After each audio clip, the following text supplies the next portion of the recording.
ह्या बोटने आलेलो आहोत फायनली पद्मदुर्ग किल्ल्यावर। हे किल्ल्याचे प्रवेशद्वार, किल्ल्याच्या तटबंदी।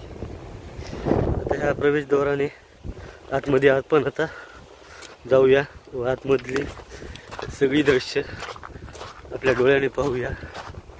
ऐतिहासिक क्षण, स्वराज्याच्या पाऊलखुणा। वा, अप्रतिम। एक प्रवेशद्वार आहे या साईडचे।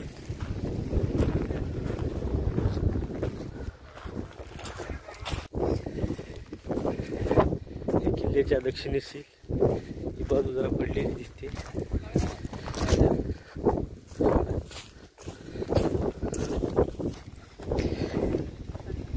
ही पद्मदुर्ग किल्ल्याची तटबंदी। इथून ह्या तोफांनी वार होत होता। ते समोर दिसतोय तो जंजिरा आहे।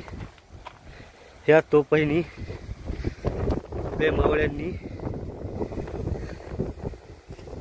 हे देव समोर दिसतोय हा जंजिरा आहे, मुरुड जंजिरा।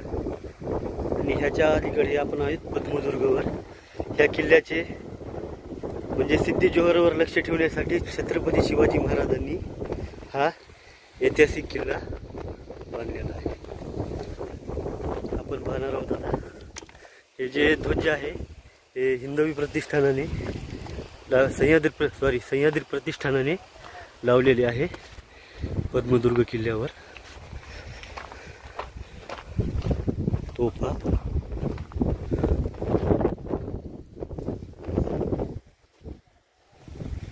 ही किल्ल्याची दक्षिणीय बाजू आहे। ह्या साईडला त्या साईडला किल्ल्याची तटबंदी आहे। आकार आहे जो कमळाच्या पाकळीच्या फुलासारखा दिसतो, खरोखरच आहे। त्यामुळे ह्याला पद्मदुर्ग असे म्हटलं जाते।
किल्ल्याची बाहेरून बाजू।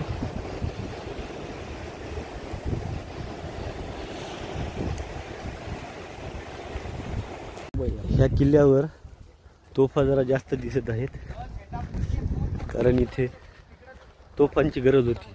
इकडे पण काही तोफा आहेत, त्या साईडला पण आहेत। त्या साईडला पश्चिमी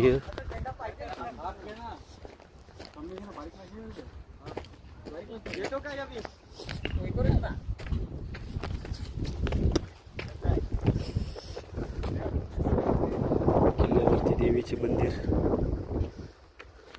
व ह्या साईडला ही अजून एक तोफ.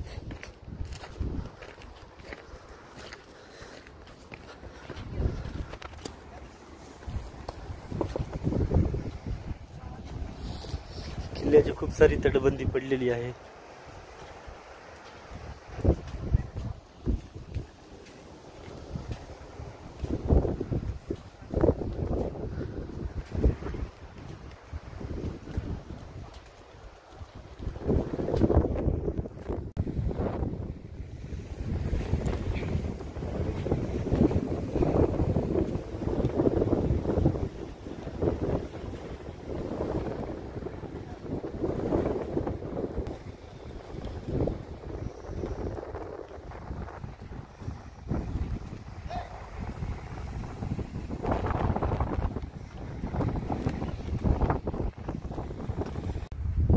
आहे की तो पद्मदुर्ग किल्ल्यावरून ह्यासाठी ठेवली होती की ते समोर जो दिसतो तो जंजिरा किल्ला आहे.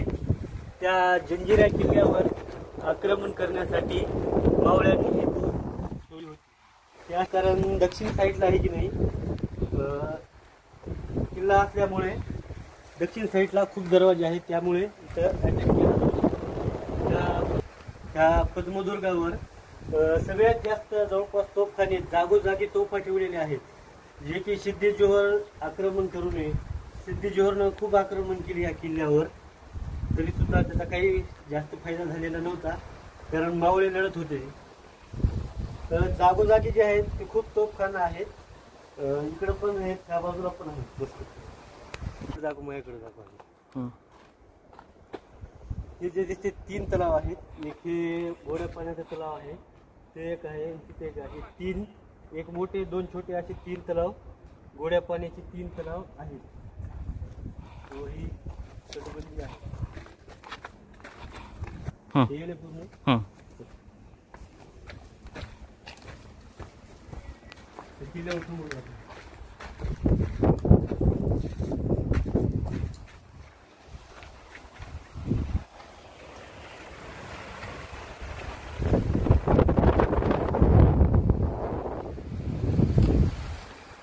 खालची साईड बघू आता.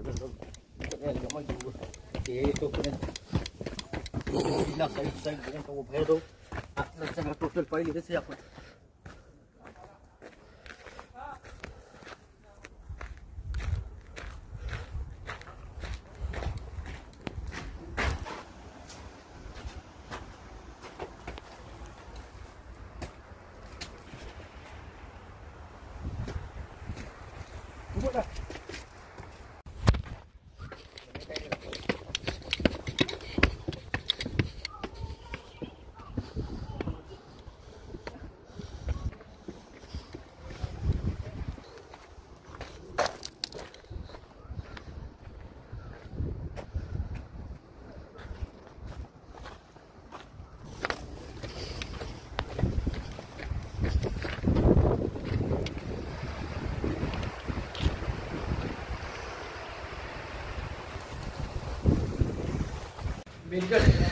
किल्ल्याच्या आतमधील बाजू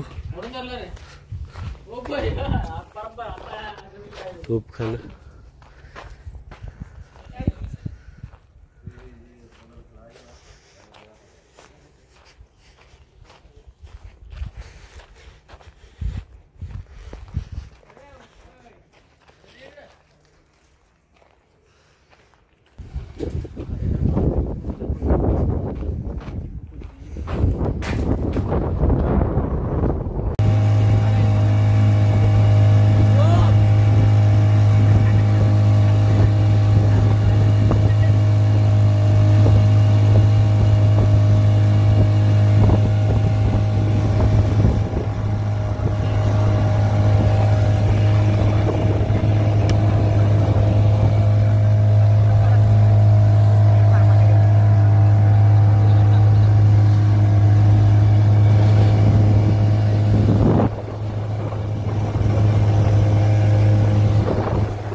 खाली बसा.